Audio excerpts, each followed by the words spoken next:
74 we're on now, I think. I'm delighted to introduce our two guests today, Geraldine Auerbach and Simon Broughton. I'm just going to introduce them briefly from short sort of CVs and then hand over to Geraldine to lead this discussion. Simon Broughton is a freelance journalist and filmmaker born and based in London, whose documentaries often feature music in extreme circumstances. In 1985, Simon first made a radio programme about the extraordinary artistic flowering against all odds in the Jewish ghetto of Terezin, otherwise known as Terezin, in Nazi-occupied Czechoslovakia. He followed this with a groundbreaking 1993 BBC Two documentary, The Music of Terezin, about the composers working in the ghetto who were later murdered in Auschwitz. It includes interviews with survivors and performances filmed in Terezin itself, and I believe we're going to see a little bit of that today. In 2010, with the Nash Ensemble, Simon organised a weekend of Terezin music at the Wigmore Hall, which also travelled to New York and Prague. Simon was also involved in the BBC's Total Immersion, Music for the End of Time, at the Barbican on January 23rd this year, featuring music by composers imprisoned by the Nazis. As if that wasn't enough, Simon also made a film for BBC Two television about klezmer music in 1992 called Fiddler on the Hoof. Many of us have very fond memories of that film. Geraldine, from 1983, Geraldine began discovering and celebrating Jewish music in all its forms. From 1984 to 2000, she ran a pioneering biennial month-long Jewish music festival, while also, of course, establishing the now famous Jewish Music Institute in London. In the 1986 festival, she presented a day of music in Terezin at Canterbury. Sorry, I'll start that again. She presented a day of music in Terezin in Canterbury, for which she invited two musicians who had not met since their incarceration. In 2000, the Jewish Music Institute, with its lectureship in Jewish music, moved to SOAS in London, from where it ran international conferences, special concerts, and summer schools in different aspects of Jewish music, such as Yiddish culture, synagogue music, Israeli music, and music suppressed by the Third Reich. Geraldine and Simon, welcome. Thank you very much, Philip. Thanks, Phil. And it's really a pleasure to be here today with Simon, because our Terezin work has intertwined for so many years. My first connection with Terezin was in 1986, in June of 86. And it happened quite serendipitously. Miriam Brickman came to me with her husband's Kaddish for Terezin. Now, Kaddish for Terezin was composed by Ronald Senator, British composer who'd studied with Egon Velez and Arnold Cook. He was a professor at UCL and also at the Guildhall School for some years. And his first wife had been a victim of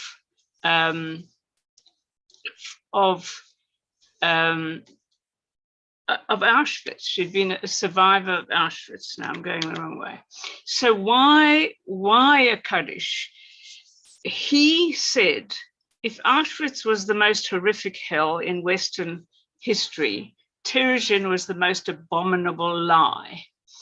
And Simon will develop that idea more.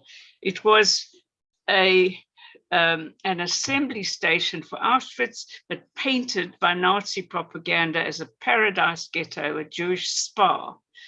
And of course, the truth was that 80% of all who entered Terezin perished. Now, Ronald's music is quite astringent. It reflects his teachers coming from Schoenberg and Hindemith. I felt that we needed a really special venue for such an event, such a concert, it wasn't really a concert, it had to be an event.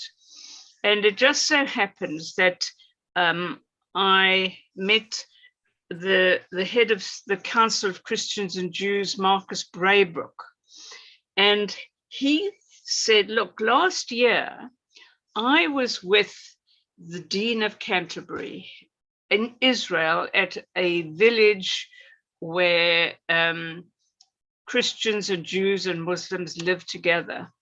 And I was very impressed by that. And I wanted to do a Holocaust memorial in Canterbury, but I didn't want a plaque on the wall and I didn't want a stone in the garden. This would be a wonderful way of dealing with that. And we also found so here is the Kaddish, which we then presented in Canterbury Cathedral. No, and here was me just in the second festival I was doing, you know, presenting Jewish music in the premier, you know, Christian church in the whole country.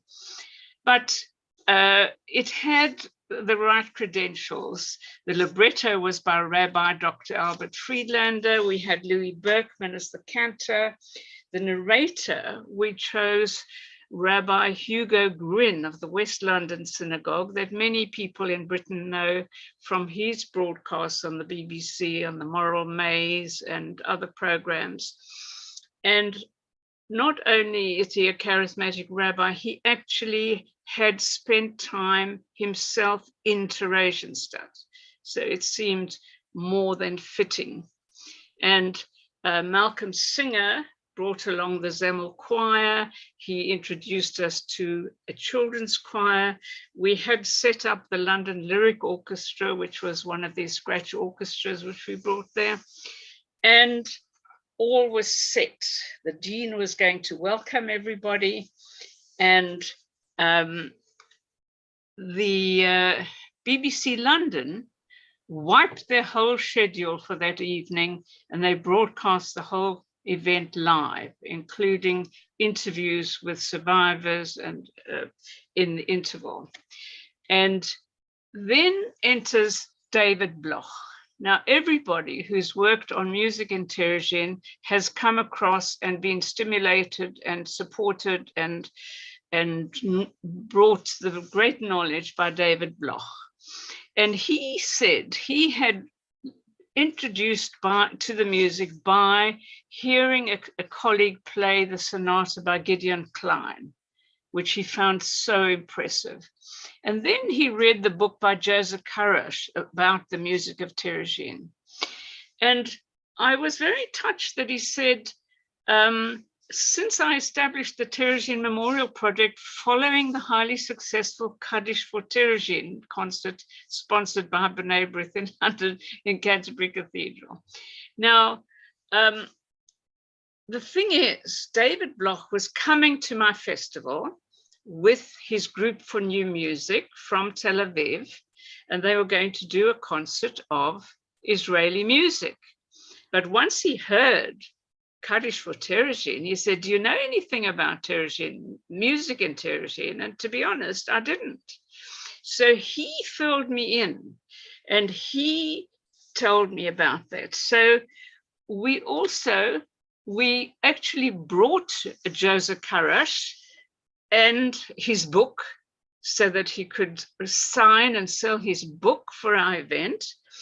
And David suggested that we bring these two wonderful performers who had been playing in Terezin. So here was Edith Kraus, born in Vienna, a child prodigy in Prague. And we also brought Carl Berman, who had performed with her in the camp. And they actually hadn't met each other for the last 40 years since they'd been there. So it was a very emotional meeting. And here we are all in the garden. Now, we had to find somewhere to place this recital. We couldn't put it in the cathedral. they were rehearsing for the concert in the evening. So we looked for a recital room, and somebody said, oh, the King's School in Canterbury has got a lovely little recital room. So we approached them and they said, oh, yes. And in fact, it's the synagogue. It's the old synagogue in Canterbury. And it's made with these Egyptian setting, these like papyrus topped columns, which was very, very fitting. And in fact, we had to do it twice because it was so tiny that we had to have one concert at 2:30 and another one at 4:00 because, you know, more people wanted to go than could fit in. And that was, you know, a very special event. So this is what was performed. David Bloch played Gideon Klein Sonata. Carl Berman sang the 4 Chinese songs by Pavel Haas. Edith played Victor Ullmann Sonata number 6, which she had actually premiered in the camp. It was written in Theresienstadt. Then they sang songs by Karl himself, by Ilse Weber and Victor Ullmann, and finished with Gideon Klein's trio for violin, viola, and cello. And so, in a way, in 1986, following on from a program that Simon had done a month or two before about music in Terezin. So we were already connected in this Terezin game, as it were. And David then took this on and put on concerts all over the world with Terezin music. And so it started to spring out. And as Simon says, it took a long time until the Nash Ensemble, which is one of the very mainstream ensembles in Britain, decided to do an Ullmann weekend, as it were. It was a whole Terezin weekend, Geraldine, not just Ullmann. I'm sorry, I mean a Terezin weekend. And they approached Simon, they approached me, and we chatted about it, and you know, we put everything together, and that carried on. So, you know, I like to think that we've been pioneers in some way in bringing this music to the world, and fortunately now it's quite well known. And so now here are Edith and Carl enjoying the applause, and I'm very happy to turn over now to Simon, who will share his screen and some of the wonderful bits of his films about music in Terezin. So. Thank you, Geraldine. Yes, I realize I gave Philip the wrong date for the radio program when I fed him that introduction. And as Geraldine said, it was 1986, not 1985, that program, it was called The Artists in Terezin. And I discovered the exact transmission date by obviously Googling and finding that it's in the Imperial War Museum in their collection. So, and it had the transmission date there. What I will do is I'm obviously going to show various clips of this film and some other things, dotting through some of the different composers that are in it and so on, and focus on particular parts of the story as we go through. So this picture, I mean, there are a lot of extraordinary artists. I'm not talking about musicians here, but visual artists who were also in Terezin. This is a guy called Fritter, and they were employed actually to do propaganda drawings and technical drawings and things for the Nazis. And then in their free time, they did these amazing and rather vivid images of what life was like there. And I want to show things like these sort of things because people very often talk about Terezin as a concentration camp and so on. Now, of course, Jews were concentrated there, but it's not, I feel if one says the word concentration camp, one thinks of I mean, primarily Auschwitz and death camps and things, or Auschwitz-Birkenau. And Terezin was something else altogether. It was an actual town. So I think ghetto is probably a better word for what Terezin was. And ultimately, I think the important things that interest me about this story are one, in these extraordinary circumstances that existed in Terezin, it shows how important music was for people, even in terrible conditions. And then the other thing, apart from writing music in these extraordinary circumstances, the quality of the music, I think, is extraordinary. So this is Terezin today, its central square, which is in that previous painting by Fritter. So this is the central square, and it has these sort of weirdly pollarded trees. This photo was taken about 10 years ago when I went on a return visit. And those pollarded trees were obviously there back in the day. This is a picture by Leo Haas, who's the artist. And, you know, the place is immediately recognizable. So the church at the center of the square, and then all these trees around it. So Terezin was built as a fortress. It was built from 1780 to 1790.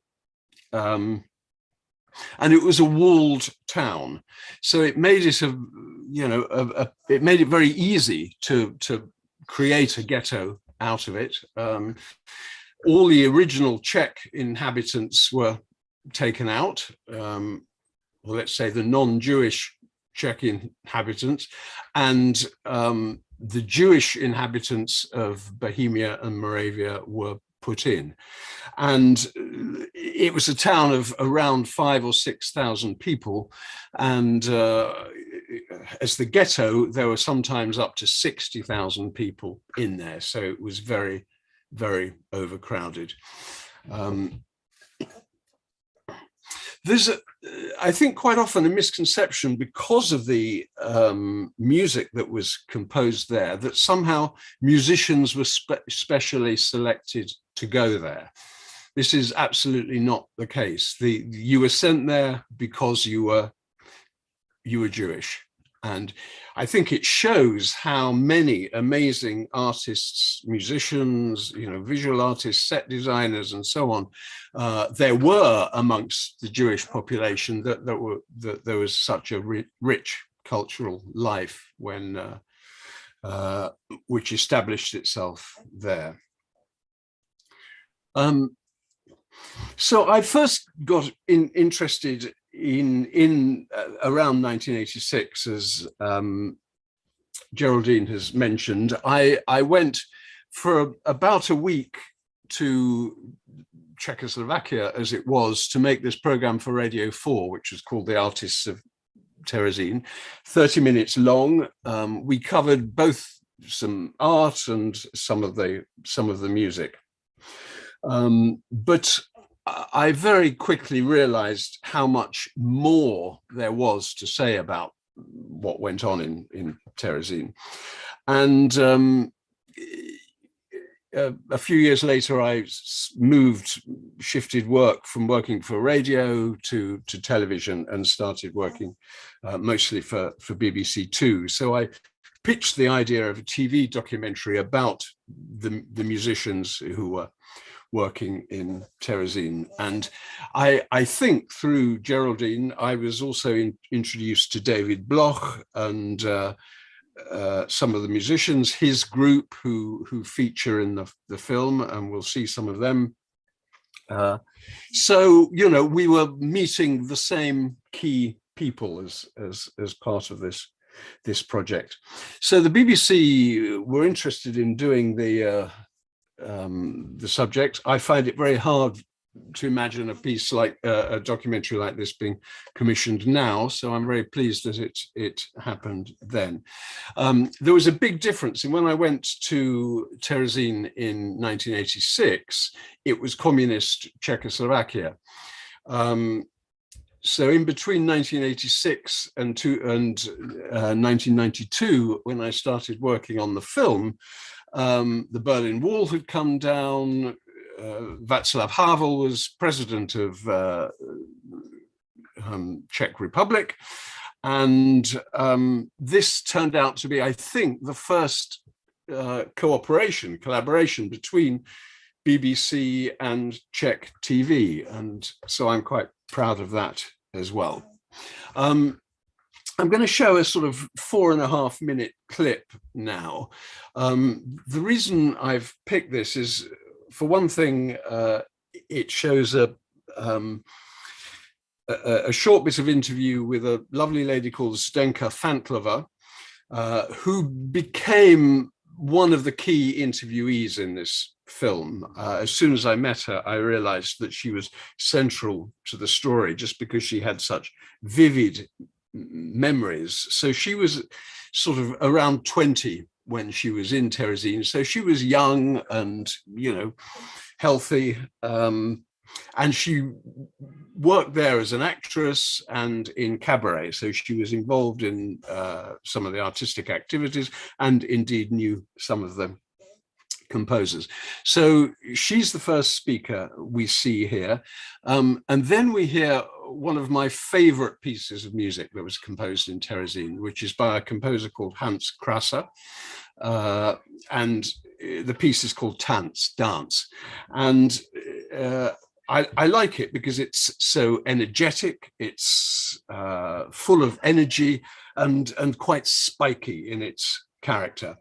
And we hear virtually the whole piece interspersed with some other interviews from Alice Herz-Sommer, who is a pianist, no longer with us, and Ivan Klima, Czech writer, who is still alive and still living in Czech Republic. So here's 4.5 minutes introducing Terezin and the sort of circumstances there. We were actually relatively free within the enclosure, freer than we would be outside, where a lot of things were forbidden and Jewish composers were not allowed to be played. But within the enclosure, we had very little censorship. But of course, there were transports constantly being assembled, going to the east. We didn't know what it meant. We were quite ignorant of what was in store for us. Only the Germans knew, and they knew that we were sentenced to death. So they let us get on with it, and what we really were doing, we were just dancing under the gallows.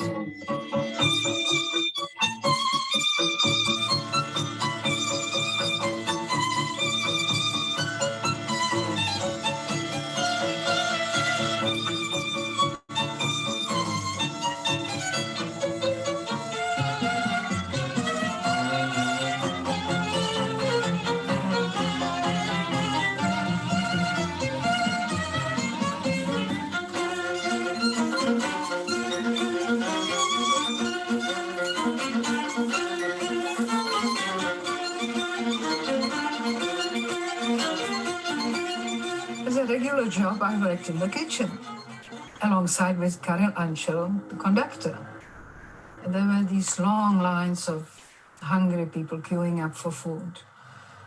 And the old ones would come and say, "Please, miss, from the bottom, hoping to get a piece of potato or something floating in the one ladle of soup, which was the ration. Of course, we did our best.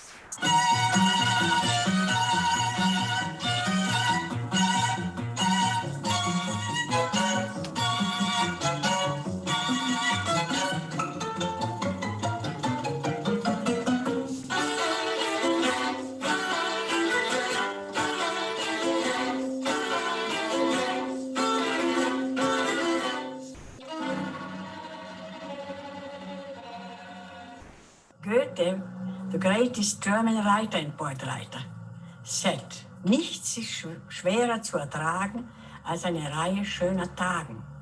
It means it's difficult to go through a period of beautiful days. He wants to say people need tension.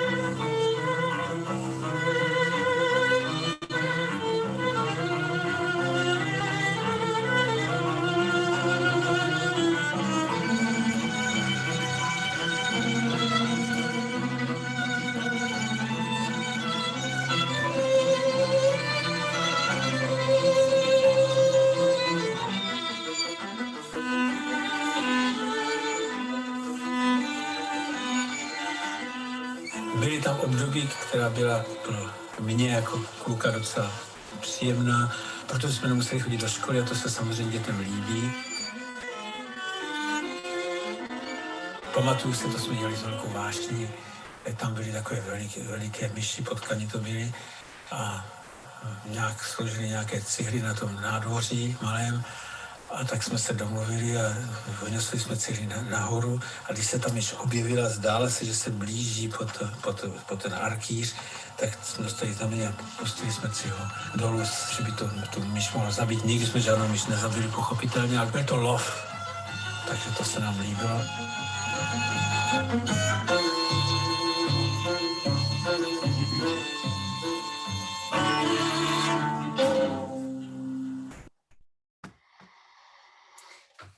I should say that the performances here are actually filmed in an attic in Terezin, so in the sort of place where they started doing concerts. And at the beginning, the concerts were held in secret because they weren't permitted. And then finally, the Jewish administration persuaded the Nazis to allow a cultural life.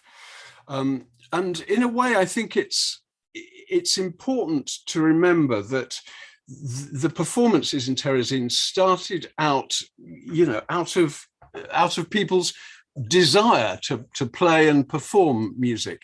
Although it became used for propaganda in the end, the music performances weren't the Nazis' idea. It wasn't them thinking, oh, let's create a paradise ghetto and we can show it to the world. It was the performances began because people wanted to be artistic, people wanted to create, and it helped them through, these interminable days that they were enduring. So there were four main composers, four prominent composers, really, who were working in Terezin.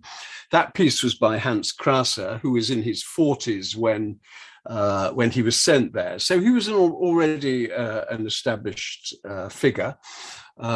He'd had, a symphony performed in the United States by the Boston Symphony Orchestra, by Krusevitsky. So, these are top names.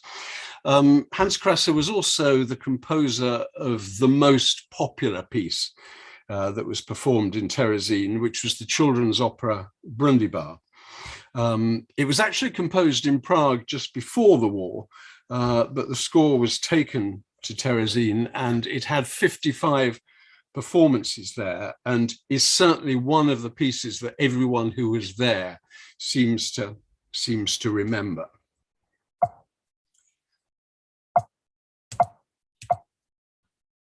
Trying to come on. I'm trying to go to the next slide, but it's not wanting to.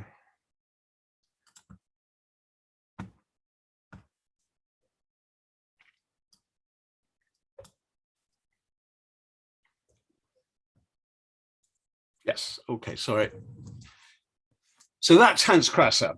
And then this is the poster for Brundibar by an artist called Frantisek Zdenka. He was a designer at the National Theatre in Prague. So Brundibar is a simple sort of good versus evil story. Two children are tormented by a wicked organ grinder, who's called Brundibar. But with the help of some animals and everybody all working together, collaborating, the underdogs managed to defeat Brundibar. I suspect that when it was written in Prague before the war, it probably didn't have the allegorical overtones, perhaps, of Hitler, that it certainly gained in Terezin. I think under these circumstances, it was probably seen in a much more intense way than it would have been in normal life. And I'm sure that's one of the reasons why it became so popular, aside from the fact that it's a super attractive score with very singable melodies. It's very fast moving, and again, quite spiky and unsentimental. So I'm going to show a short clip, a minute and a half, of a version that I directed for the TV. The stage direction was done by John Abulafia, who's with us here.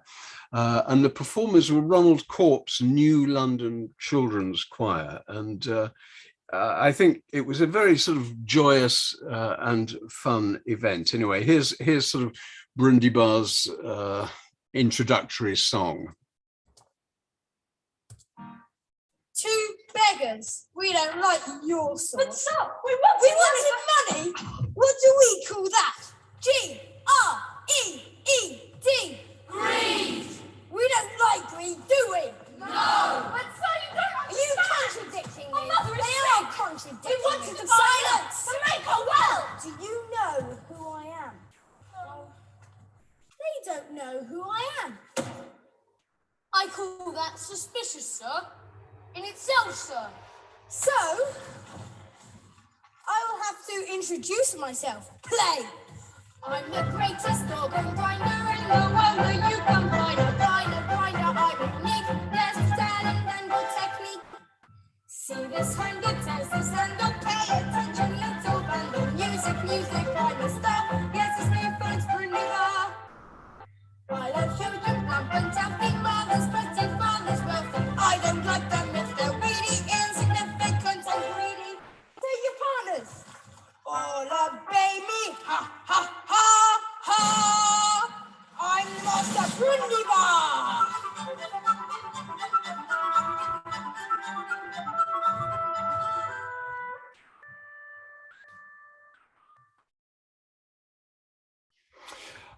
I think one of the very fortunate things about making the Terezin film in the early 1990s was that there were some really important survivors still around who were able to contribute. I mentioned earlier Zdenka Fantlover. She is still around, and we'll be seeing more of her, but I should say she's celebrating her 100th birthday on Monday. So there's a little party happening on Sunday, and amazing sort of to live through. I mean, she lived through so much, and then, you know, still make it to 100. Fingers crossed. But apart from Zdenka, one of the really important survivors was the bass that baritone that Geraldine mentioned, Karel Beerman. And he died just 3 years after this film was made. So we really got him just in time. And he performs a song with Edith Krauss, who Geraldine also mentioned. So the songs were specially written for Karel Beerman by one of the other composers in Terezin, a guy called Pavel Haas, a pupil of Janacek. He was the same age as Hans Krasser.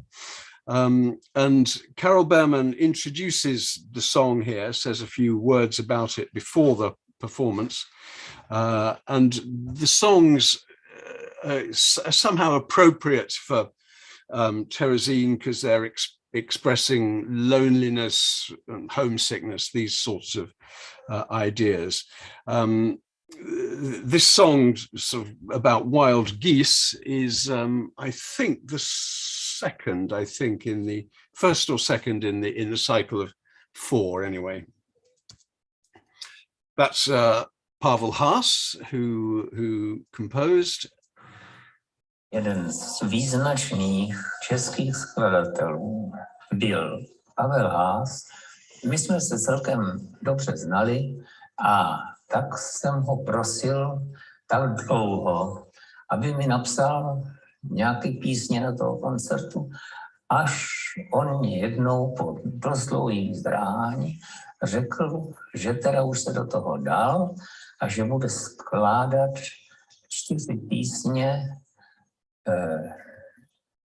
na slova čínské poezie v překladu Matéziově. Ty písně jsou ohromný, poněvadž jsou psaný na vlastně 4 hlavních tónech, které dohromady dávají u nás vlastně zlidovělý chorál svatováclavský a tam je motiv je to z toho svatý Václave, jo? A na tomhle těch 4 tónech je postavený cyklus 4 písní, které začínají tím, že vzpomíná na svůj domov, na svou rodinu.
Za cizí noci po zimním dešti, když nejvíc studil smutku chladný van.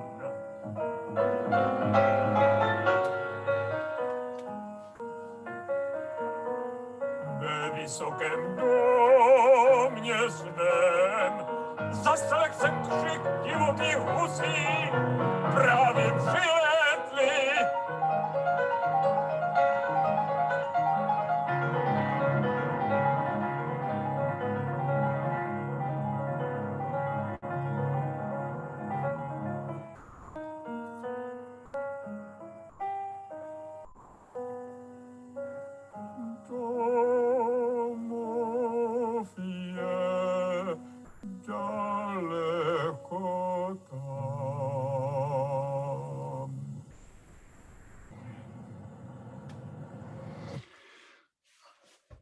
It's interesting, although Carol Berman's voice is sort of aged and cracked, I think it's incredibly powerful hearing him perform that song. You know, he feels, you know, he's lived this through his life.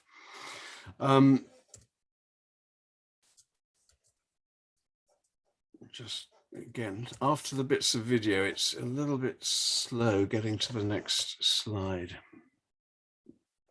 Come on.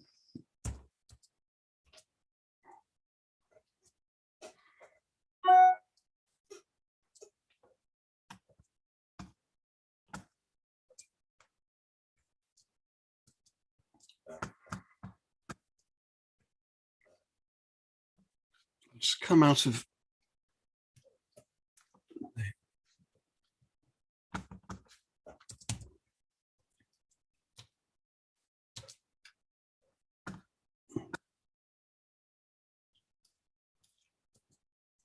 there we go. So this is the poster from the first performance of that, and you notice that Carol Berman had these very bushy eyebrows, and it looks from that picture that he had very prominent eyebrows even when he was very much younger. So one can see that the it's in the town hall, 22nd of June 1944. That's when it was first performed. Obviously, for the first performance, it seems it wasn't Edith Krauss performing, but it was Raphael Schechter, who was on the piano, who was really one of the key musical figures in Terezin. He was behind the opera performances and indeed the very famous performances of the Verdi Requiem. And in fact, we heard Karen Uzlin in one of these earlier chats talking about her Defiant Requiem project, which takes its name from the performance of the Verdi Requiem in Terezin.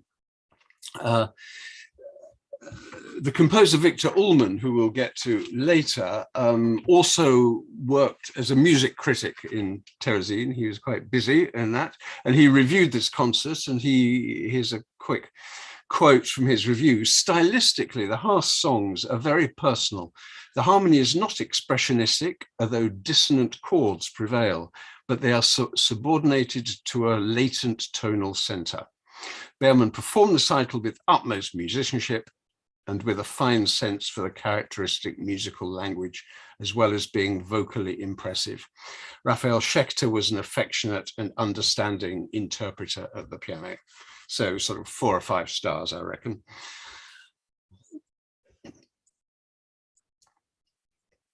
As people may know, the Red Cross were invited to Terezin to counteract rumors about the fate of Jews in Nazi-occupied Europe. The place was spruced up for the Red Cross visit. Several thousands of people were sent on transports to lessen the overcrowding, terrible things like this. And after the success of that Red Cross visit, and they successfully pulled the wool over the eyes of the Red Cross, that's when the Nazis decided to make a propaganda film. So this was shot during the summer of 1944, and it contains shots of kids eating delicious looking sandwiches that don't remotely correspond with reality. This fragment of Pavel Haas's study for strings was performed there, and this, in the propaganda film, it's great to have a record of, a piece of music that was both composed and performed.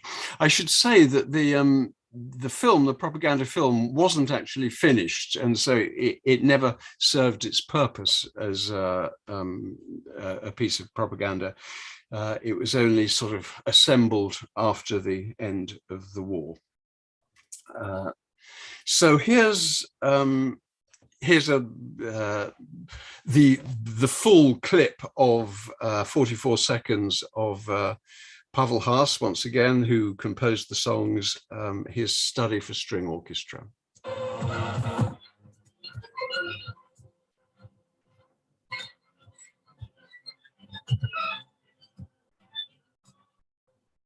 After the war, Karel Anschel returned to Terezin to retrieve the music. The full score had probably perished with the composer, but individual parts survived, except for the bass, and it was possible to reconstruct the piece.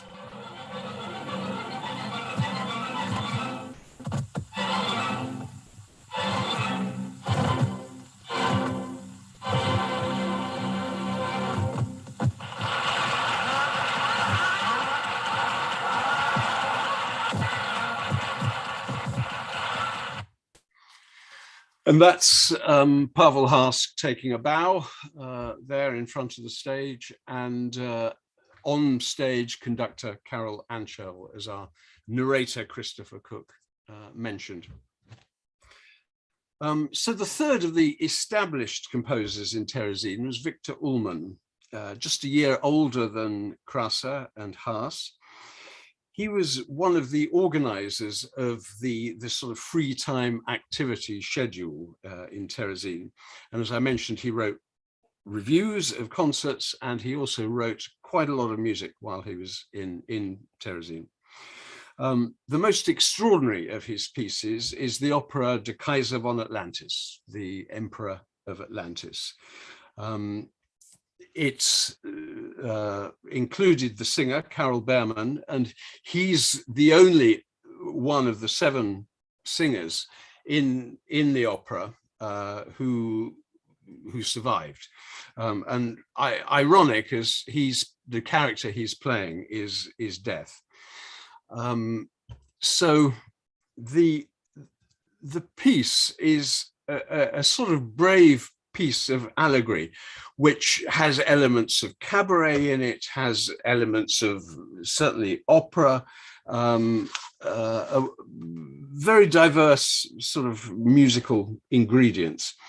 So Ullmann wrote the music, and a guy called Peter Keen wrote the librettist. And Peter Keen was also a fantastic artist, and some of the drawings, particularly those ink sketches of some of the composers there by Peter Keen. I don't think this cartoon, which is by somebody called Frantisek Domozki, is actually connected to the opera, but it's got a similar sort of flavor. The opera is about this mad emperor and in his sort of in protest at his sort of power crazedness, death refuses to work, and so people stop being able to die. So it's a weird piece of allegory that really grows out of the circumstances in which it was written. But sadly, the piece didn't make it to the stage in Terezin, and here Karel Beermann takes up the story. Kaiser von Atlantis se nastudovala, narežírovala, došlo to až ke generálce, a pak, když to SSáci viděli, až oni museli na generálce být, tak to zakázali, poněvadž poznali, že se jedná o Hitlera, ten Kaiser von Atlantis. Je to vlastně zánik toho císaře neboli Hitlera, který podá se té smrti, která si opakujeme. A vedení SSácký to nepovolilo dál. To, co držím v ruce, je part, na kterém stojí Viktor Ullmann, Kaiser von Atlantis oder die Todverweigerung, der Tod, pomlka, Karel Beermann. Tohle jsem si tenkrát sám popisoval z partitury a dodneska se to zachovalo z Terezína. Je to poprvé, co to ukazuju lidem.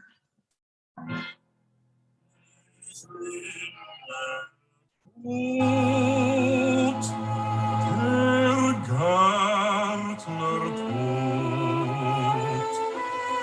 und sehr Schlaf im Schmerz geprüfte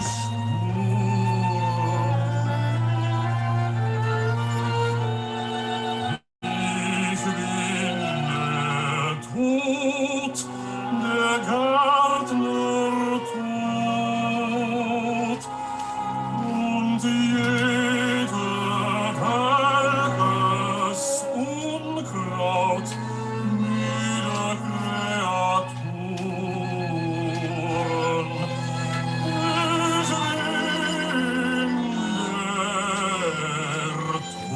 Tod, der Gärtner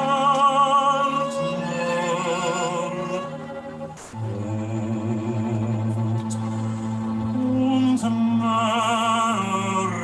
reifes Korn des Leidens auf den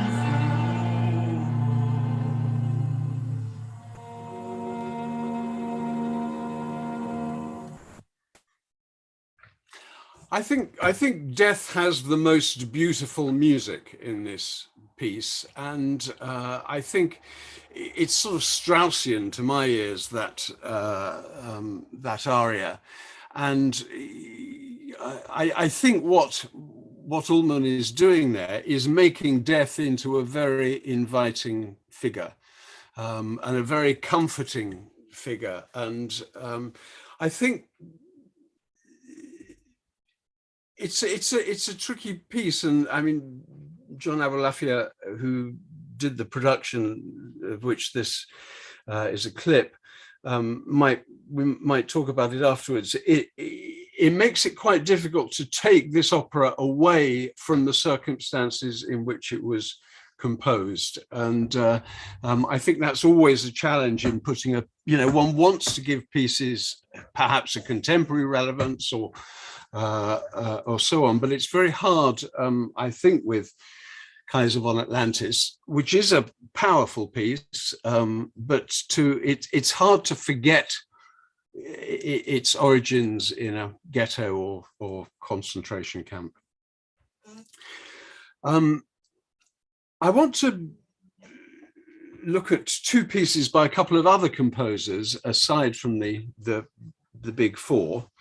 And I realize one of the big four I haven't got to yet, but amongst the lesser composers working in Terezin, there's this guy Wilhelm Zuravi, who wrote this Hebrew piece, Yerushalayim, which was arranged for cantor and string quartet by Sigmund Schul. And he was a composer who wrote a lot of music on Hebrew, specifically Jewish-inspired pieces. And the performance here is by the Group for New Music, the group that David Bloch set up from Israel. And they're performing the piece, Philip Brody is the name of the cantor who performs with them for this piece by Wilhelm Zuravi. Services were held in improvised synagogues in attics and cellars, as were Catholic and Protestant services for assimilated Jews. Remarkably, one of these synagogues has survived in a courtyard surrounded by living quarters. Used as a storeroom now, its original painted decoration is still intact.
Geraldine, thank you for the correction. It's Robert Brodie, not Philip Brodie, the cantor there, Robert Brodie.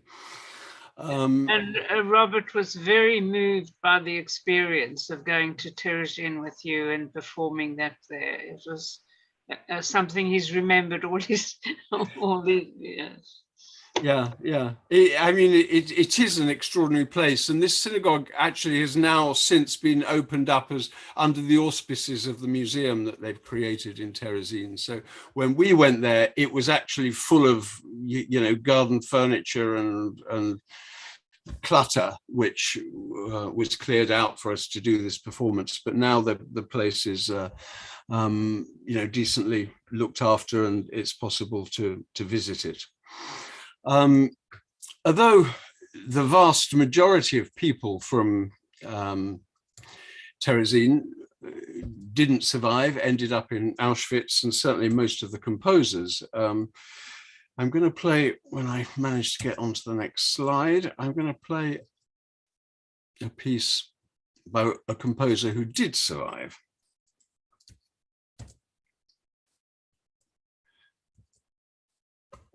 Just come on. There we go. So this is Frantisek Domozki. I think he died in the 1990s, I think. I haven't checked up recently, but he wrote a piece called Song Without Words for string quartet, which was first performed in an attic. And it's one of the most appealing pieces from Terezin. I mean, Domozki was a composer really of light music. And because of the sweetness of this music, we actually sort of shot it in pink light in this Terezin attic. But to stop it becoming too sugary, I also wanted to combine it with some much darker images from Terezin. And it's introduced briefly by the artist Helga Weisova-Hoskova, who reads a short poem written by her father about the power of music to help them in Terezin, in the ghetto. Za všechny prosím, drahí příteli, musíš nám hrát, nás choré uzdravovat. Dožít se chvíle chcem, jen přijde-li, a nezhynout, jak stádo božích chovat.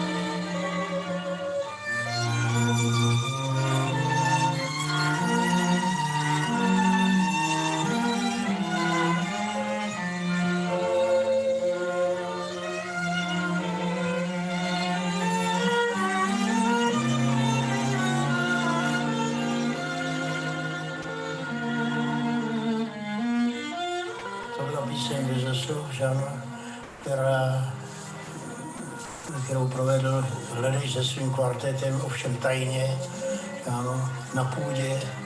No, a líbilo se to, totiž to je hudba melodická, to nevypadá jako terezínská hudba.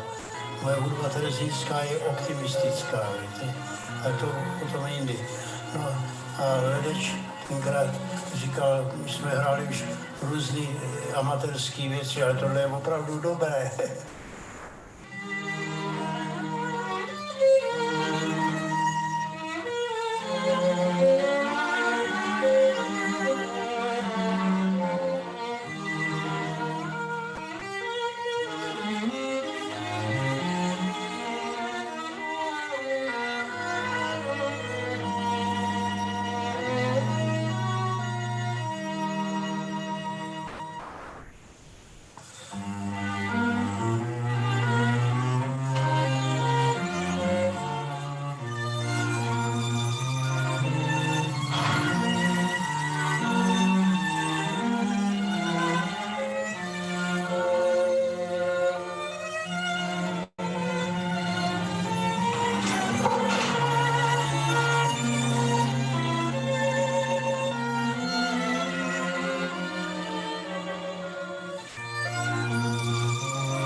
Now, we've met Zdenka Fantlover, and I'm going to now show another clip of Zdenka, who's, you know, I'm very pleased to say has become a good friend since I first met her doing this film nearly 30 years ago.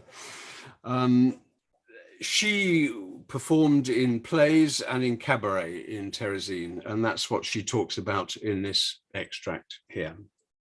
The cabaret, which was very, very popular, written on the spot. I was in one with a scene with Maria Teresa and her son Joseph II sitting on a cloud, looking down on Terezin, binoculars, trying to work out what was going on, which they couldn't, of course. And it was very funny, very witty, biting and topical.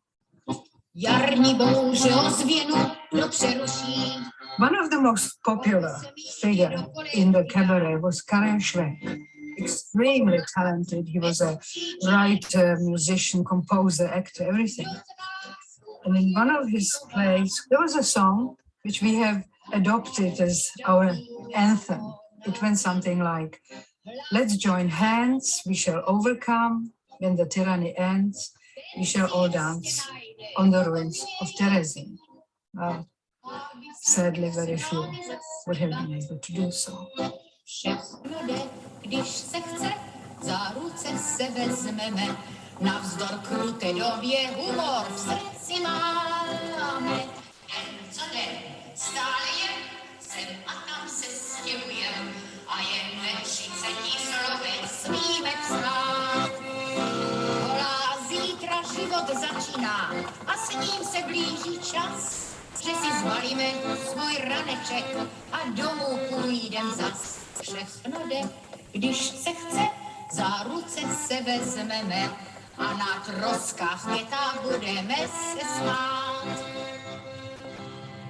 Of course, people were laughing. People were laughing and talking about it next morning. And how did you like so and so? Do you remember the scene with such and such and so and so? Of course, we imagine that we live in a normal time until we left and were faced with something so unreal like Auschwitz, which you couldn't imagine what it was.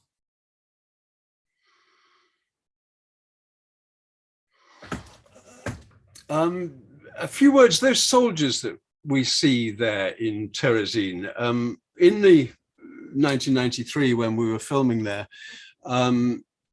it was still a base for the Czech army, so the barracks were still being used as barracks, and so quite a lot of the stuff we were filming around the barracks, you know, there's just soldiers sort of marching through and getting on with their own business, but they in a way they add an atmosphere to the place. Continuing with Zdenka, these are posters in the exhibition in Terezin. On the left, a poster for a play called Esther, which Zdenka was in, and that crudely highlighted red ring there shows Vasta Zdenka Fantlover, so that's her name in the cast list. And on the right is a costume drawing, again by Frantisek Domozki, the theatre designer who is there, the design for Zdenka's character. And it's funny, when I showed this to her, and I'd been to Terezin, I showed her this picture and asked how, you know, if her costume was anything like this, if she remembered it. She sort of laughed because she said, "Oh yeah, this was, you know, Zelenka's idealized vision of what he would like to have made." And of course, the material that they had in Terezin was rather limited. But she said what she was wearing was a white robe and then a black robe over the top of it with sort of eye holes cut out of it so that the white shone through, she said, a little bit like eyes. from underneath. And she said at one point she had to sing a song in the play, and the director, Norbert Fried, said to Zdenka, "You should look like a Baroque angel over a grave." So that was the directing instructions for Zdenka. Now this is Zdenka 3 years ago, and I want to say that she's since I first knew her, she's written a book about her sort of wartime experiences called The Tin Ring. So it includes her, pre-war childhood and youth, the Terezin experiences, and then the terrifying post-Terezin experiences in several concentration camps, and finally ending up in Bergen-Belsen. Another thing to mention, this is a picture of Zdenka's suitcase in Auschwitz in the museum. And I'd already met Zdenka when I went to Auschwitz to visit, and I was just astonished to see. I didn't know the suitcase was there. That there is this huge pile of suitcases when you go in, and then to see the suitcase of somebody sort of on the top of the pile, of course, humanizes the frightening numbers of suitcases and things that are there. So for me, that was a very powerful moment. And then the suitcase lives on, because this is a memorial that was just last year put up outside the house in which Zdenka was born, in a place called Blatno in Czech Republic. There's a little plaque on the wall there, and this suitcase memorial outside the house. So, as I said, Zdenka's 100 on Monday, and I'm going to show another much more recent clip of her talking a little bit about Terezin. We hear about Carol Anschel, the conductor, again, but also about her boyfriend Arno, who she managed to meet she'd met before, she knew him before Terezin.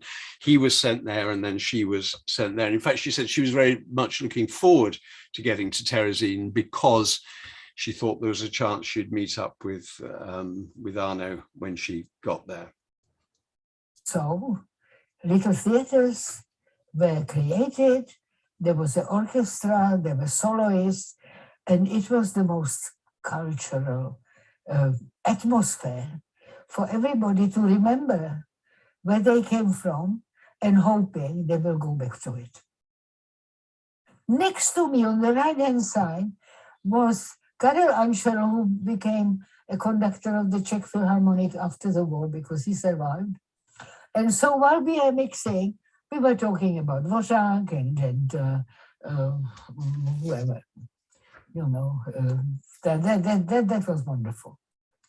That kind of people that I would never had a chance to know or to meet or even work with them. So for me, Terezin was an eye-opener and wonderful opportunity to meet fantastic people. You did manage to meet up with Arno in Terezin, and you were living in separate places. How did you meet, and what happened? When you are young and in love, you're blind. You don't see any danger at all. All you want is that. And so it happened because he whistled always, even in my town when he came around, a bar from the Dvořák's Ninth Symphony. Da, da, di, da, da, da, da, da. And suddenly I hear that on the courtyard, and I look, and there are about 12 young men with a cart full of potatoes, because there were no horses, and they had to pull it. So, zoom, I ran down, and all we wanted is, how can we get together? you know, eyes met and the bewilderment.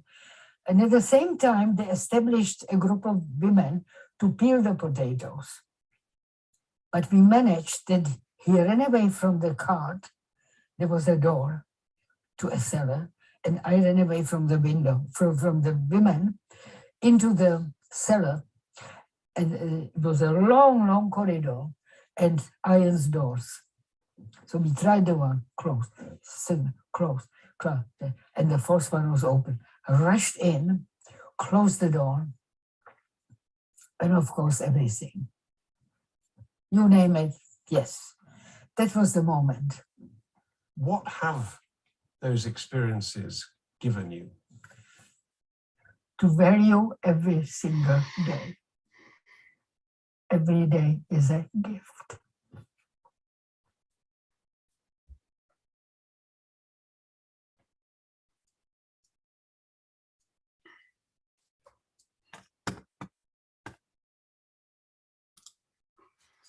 So that's Zdenka, and as I say, she'll be 100 on Monday.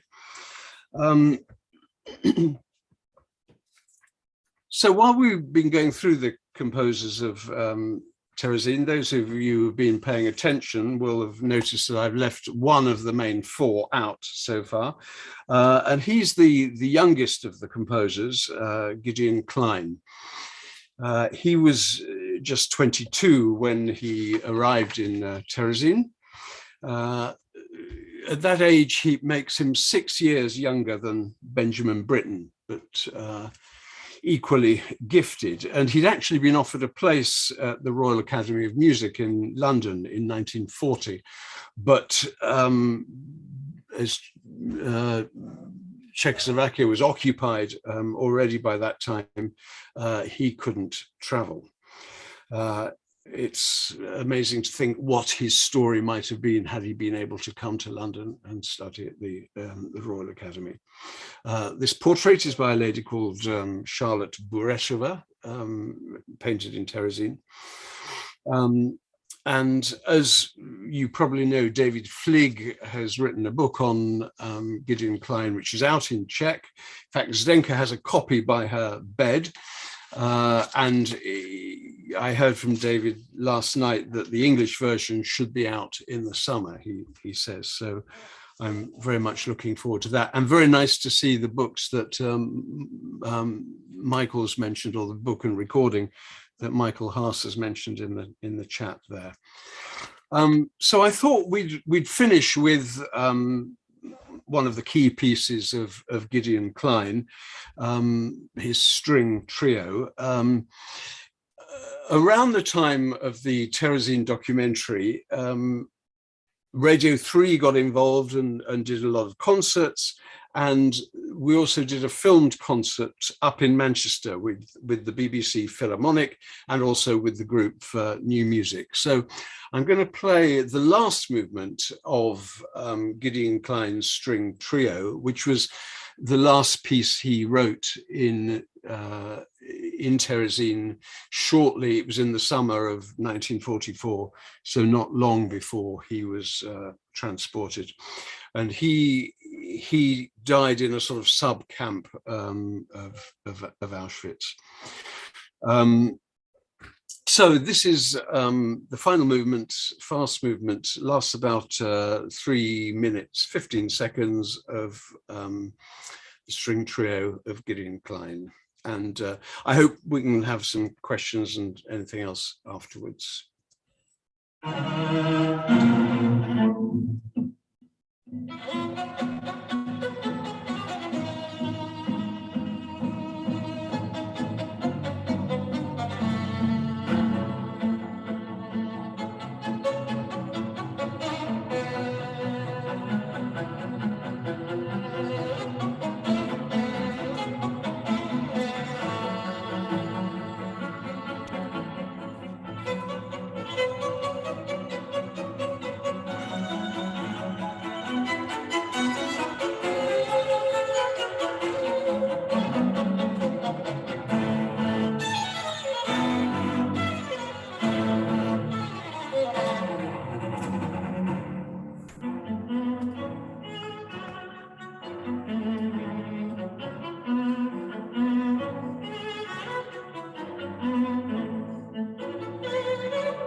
So that's the end of the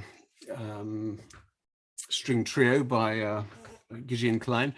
The documentary, by the way, is actually available. We acquired the rights from the BBC to put it online.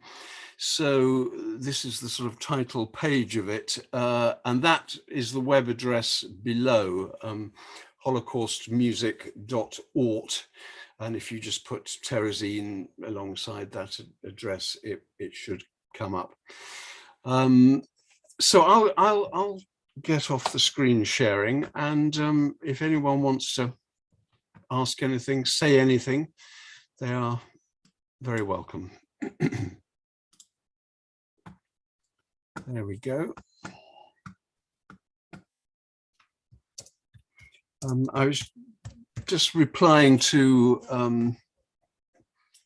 Veronica Seidlover, because I noticed, Veronica, there was a performance of Brundibar recently in Prague, I think, and I'm very pleased to see there's a performance of Schulhoff's opera Flammen, scheduled, I think, for June at the State Theatre in Prague. So exciting that this music is coming out. And I see there was also a sort of performance of Terezin pieces, a sort of Holocaust memorial thing too, quite recently. So this music is being played, although I have to say it's still not as well known as it should be, I feel.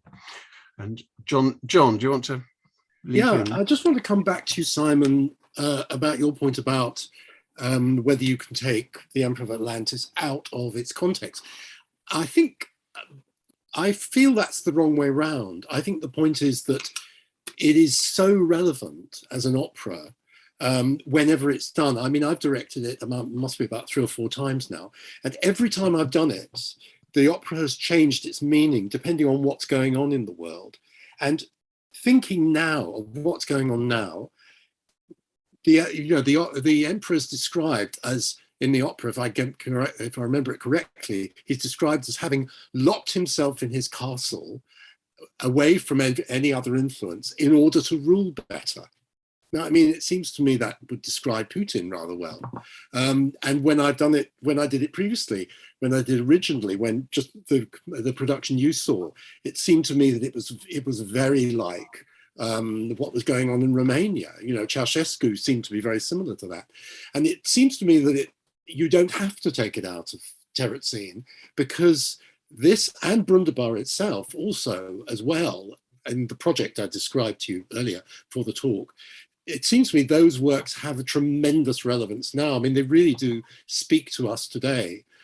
And with the Brundibar project that we're doing, a new company called After Eden that I've started with Tara, who's here as well, that actually the whole point is it allows children to use Brundibar as a way of understanding the Holocaust, but also to see that what was going on in the Holocaust is something that has carried on, that it's something that has resonance with what's going on today. So I think the works are stunningly up to date, actually, all of them.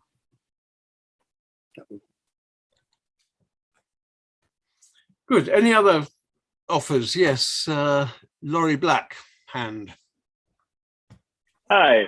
I wanted to ask you about I guess it would be a particular set of moments in the documentary. This was really fabulous presentation, and thank you so much for being with us today. I found it particularly interesting, and I was messaging with some of my colleagues about this, that you did the recordings in an attic in Terezin, and I was wondering, and I was saying, like, it almost makes me feel a little bit uncomfortable, but in the way that it's supposed to, you know. And I was wondering if you could just talk about how that decision was made, whether that was that a visual thing, or was it a historical performance concept, and were there any arguments about it, or what discussions went around that? I don't think there were any arguments about it at all. I mean, it sounds a sort of posh way of saying it, historically authentic, historically informed performance or whatever. I think it was much more a televisual thing, that this is the sort of environment in which these pieces were first played, and it was as simple as that, wanting to somehow really feature the place and just visually have that sort of attic scenario. Of course, it would have looked very different then, because there would have been an audience. We had no audience, and we had various bits of detritus and ladders and bits of stuff in the attics, which gave it a sort of atmosphere.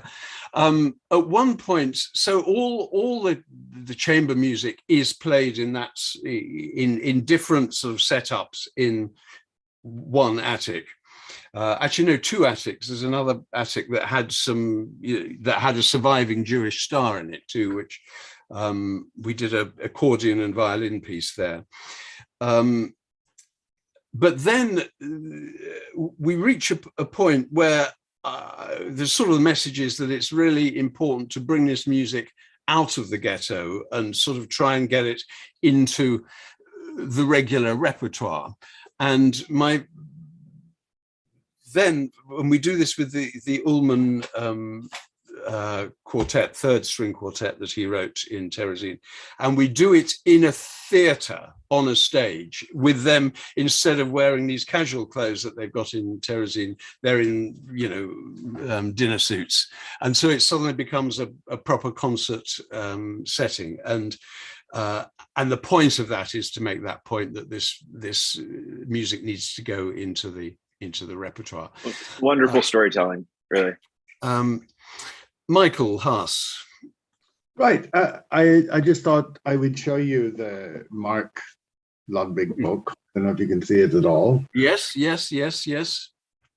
is an English translation of what until now we've only had as this, which were sort of academic publications of Victor Ullmann's essays that were written in Theresienstadt. But what Mark has also managed to acquire is he's reproduced many of the graphics that you showed, and also many, many more. And it just he gives lots and lots of peripheral information as well, lots of commentary.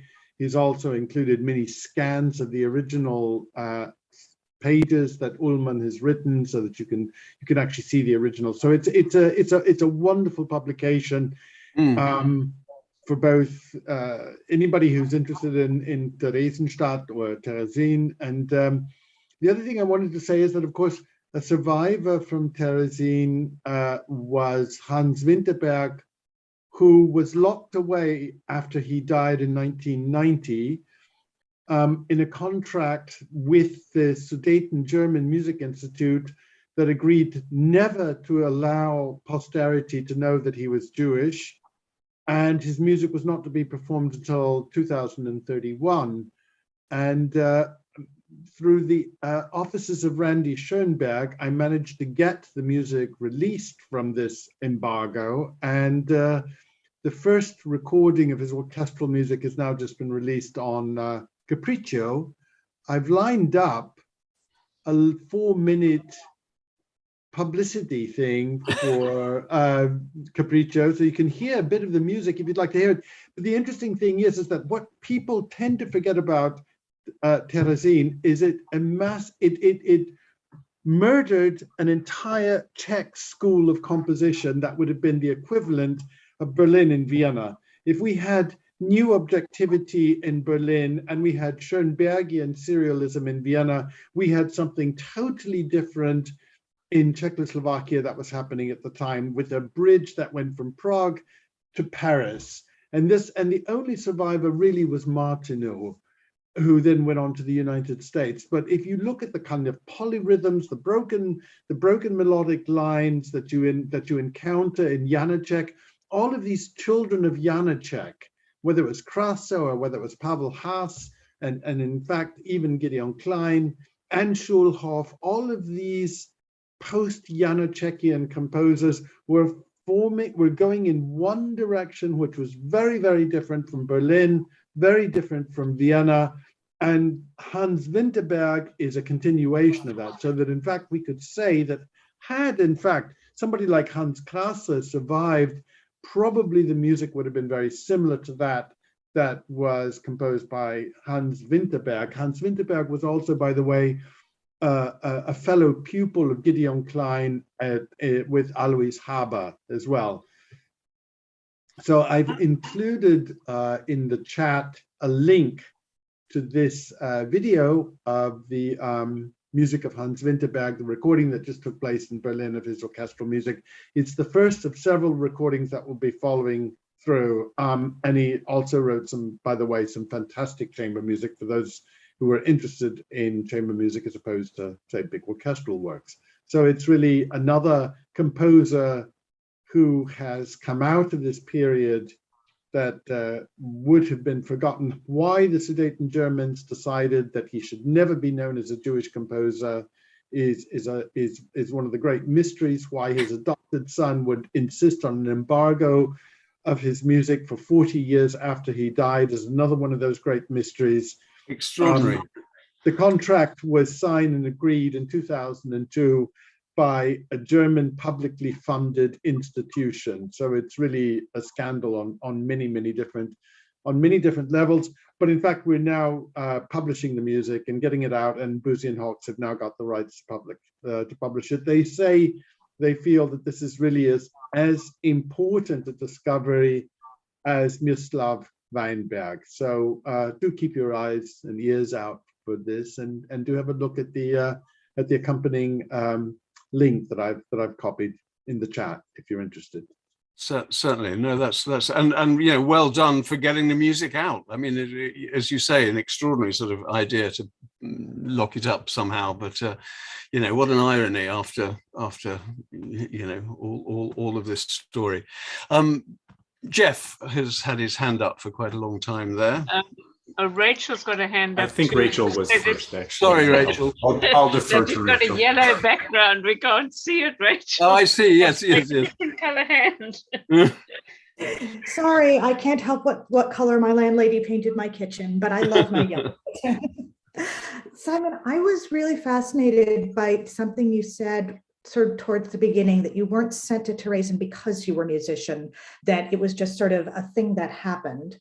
And of course, that's something that I had always been taught, was that Terezin was sort of intentionally stacked with artists and musicians, sort of to show the world that the Nazis weren't so bad.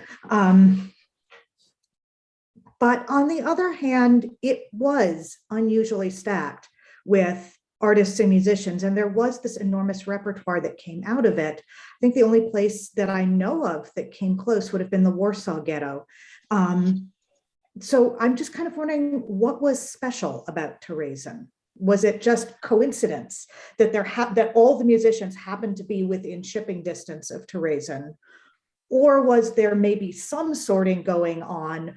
Or is it that there is still so much more ghetto and concentration camp music that we haven't found yet? I'd love for you to spin on that for a bit. Okay. I think the key difference with Terezin is that, you know, music became permitted and ultimately encouraged. So, you know, if you look at the frequency of the concerts, I mean, you know, in 1 week there was a large number of concerts. You know, on one Sunday there was a huge number of concerts. So, you know, it was very active, and I suspect much more so than, say, the Warsaw Ghetto. I don't know the history of the Warsaw Ghetto as well, but I'm pretty sure that there wasn't, you know, an organized cultural life like there was in Terezin. So I think the fact that there was time for people like these composers to write the music, then rehearse it, and then get it performed is why this body of work exists. And of course, you know, with things like the cabaret and the jazz orchestra that was there too, they were performing, but of course the music hasn't survived because it wasn't, you know, written down in the same way. That would be my explanation. I mean, plus the fact that you know, clearly the Czech Jews were a very cultured bunch of people. There's a Max Brod quote which says the Czech population were 100% Czech, 100% German, and 100% Jewish. It was a sort of shared culture. And in the film, one notices that, you know, and with the composers, you know, there were some composers who gravitated towards the Czech repertoire, Czech language, and then others. Victor Ullmann was very much in the German language. His compositions are in German. Pavel Haas, being a people of Janáček and based in Brno, was very Czech focused,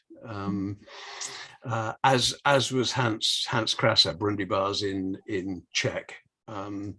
So his orientation is sort of towards the Czech language. So we're thinking that it's sort of a fortuitous meeting between the type of people who were close enough to be imprisoned there and the fact that the Nazis decided to set up the infrastructure to give them the ability to do this.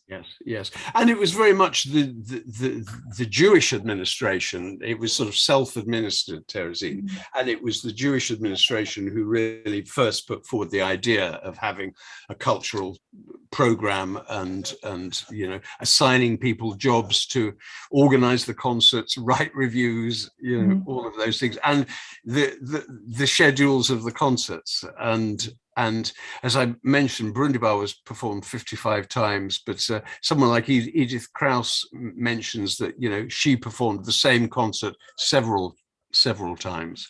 And indeed, that one with Karel Behrman and Raphael Schechter, where those Chinese songs were first performed, that concert was also given several times. And it's interesting that on the program there was Beethoven and Hugo Wolf and Dvorak alongside the Pavel Haas. Okay, other raised hands, Jeff.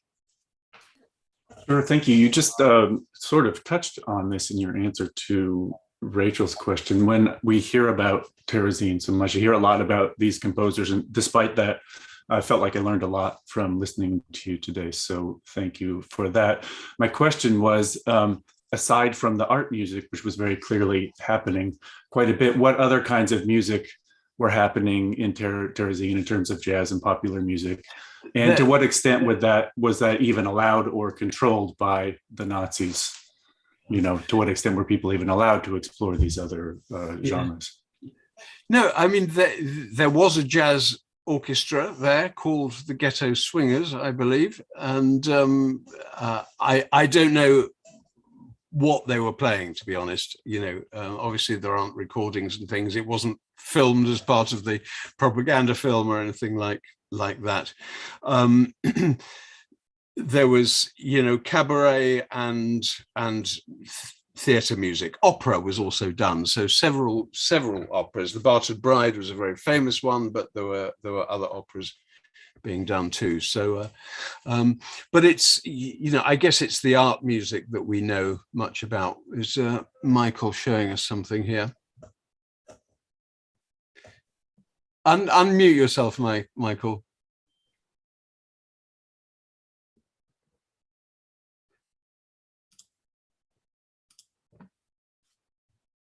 Can you unmute yourself, Michael? Yeah, it took me a while to, for some reason, it was, here's a poster of the Ghetto Swingers here. Yeah. That's in Mark Ludwig's book. Yeah, I mean, maybe there's a lot more to be, you know, a lot more information to be gleaned from there. I don't know, you know. Do you know what they might have been playing?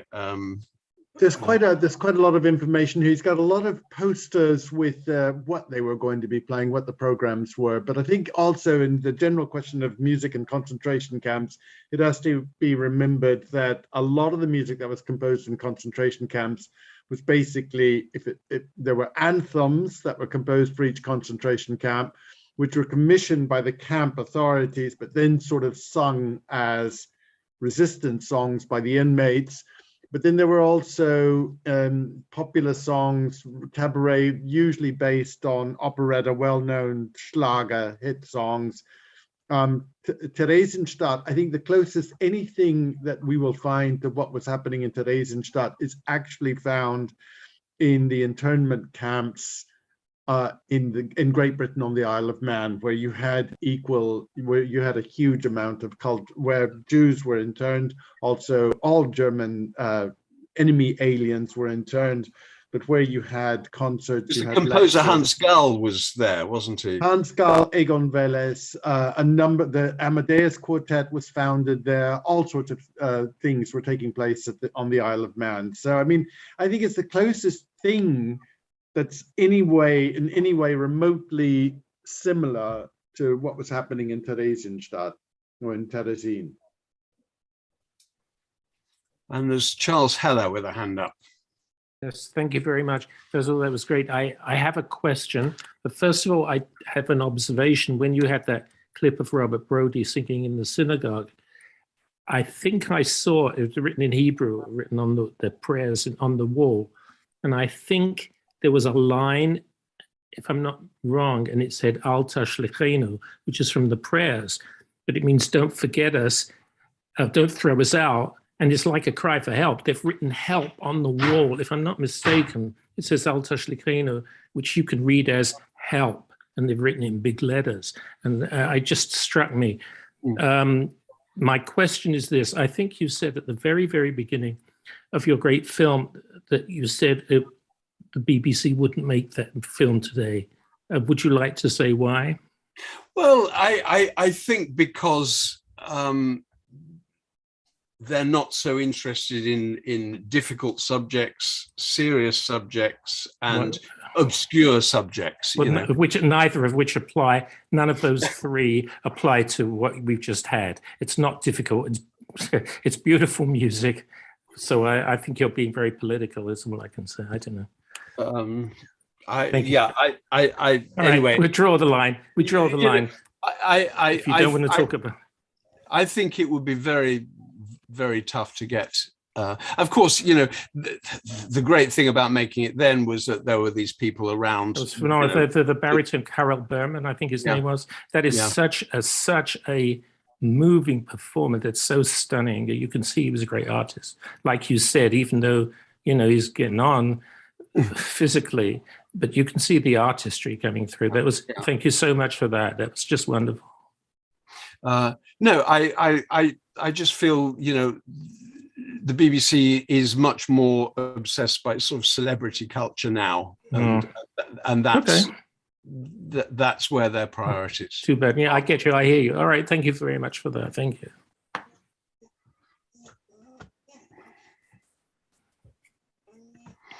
Well, it's really been very special to bring Simon to talk to us, and what is exceptional is that we've got John Abulafia here, we've got Michael Haas, Veronica from Czech Republic, and many of our stalwarts. So it's been a lovely meeting of minds, and really wonderful to see that you did make that film and you made it. And it's a very special thing to have. And it's good to know, Simon, that it's on the internet, on the Ort site of Holocaust music. So it's there. We should try and find, they made a film of our day in Canterbury. ITV made this film and they broadcast it on Remembrance Sunday in 1986, because they said we all have a lot to remember, but Jews have more to remember than most. And it was called, They Never Touched My Bread. And this was a phrase that Edith Krauss had told them, you know, people respected each other, even though she'd put it aside, you know, nobody, you know, wanted to gain anything on each other. There was a feeling of trust between the people that were incarcerated there. And I think at one stage that film was also on that site, but, you know, it's worth looking. It starts off with a train trip from London to Canterbury, with Edith on the train to Canterbury and saying, you know, she's been on very much more treacherous train trips, and you know, it's wonderful that she's here to tell the story. I'm working on a project for ITV at the moment, and I'm working with an archive researcher there, so I might see if he could just look that piece, that thing please, up. it really would be wonderful to see that again. So Remembrance Sunday being like sort of November 1986, is that the sort of Yes, remembrance time? yes. Yeah.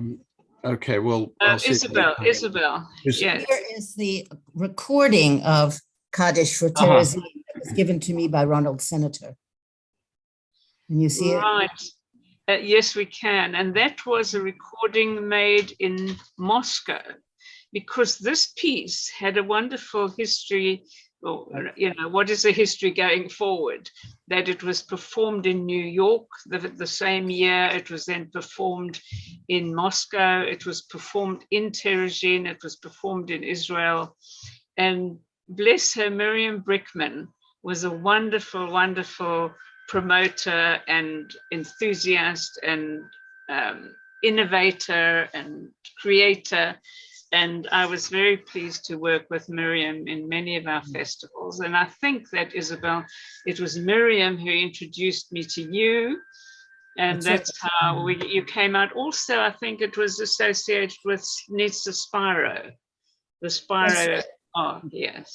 So that was. Well, I met Nitsa in Israel, and then, of course, re-met her in London.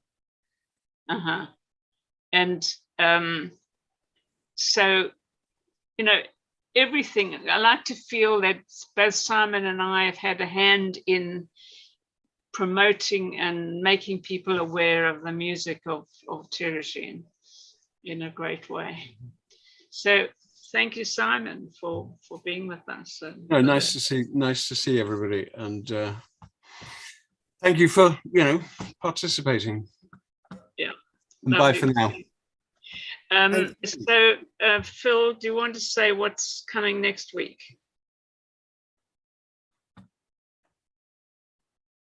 Yeah, I'll also just draw attention to a couple of things that came up in the chat. Thank you both very much for a really fantastic session. Yakov has said that we're all invited to the August 2022 Congress of the World Union of Jewish Studies in Jerusalem, where Into the Light has a complete session together with a concert, and Michael Haas there will be one of the 4 speakers. And then also, if you missed it in the chat, Lisa Peschel, who is here on the Zoom from York University, published a fair amount of the cabaret music from Terezin in her book, Performing Captivity, Performing Escape. So there's a link there to check that one out as well. Next week, we have Judy Pinolis and Mark Kligman talking about Jewish sound recording archives, which is an ongoing theme within these COZ sessions. So please do tune in for that. We're back to all normal times. If anyone had to adjust their tuning in times this week, disregard that again next week. We'll get back on the same clock again next time. I don't think I have anything else. If anyone else wants to add anything. Just to thank you, Phil, and thank Laurie and Mark, and lovely to see you all. Look forward to seeing you next week. Great. Thank you all very much.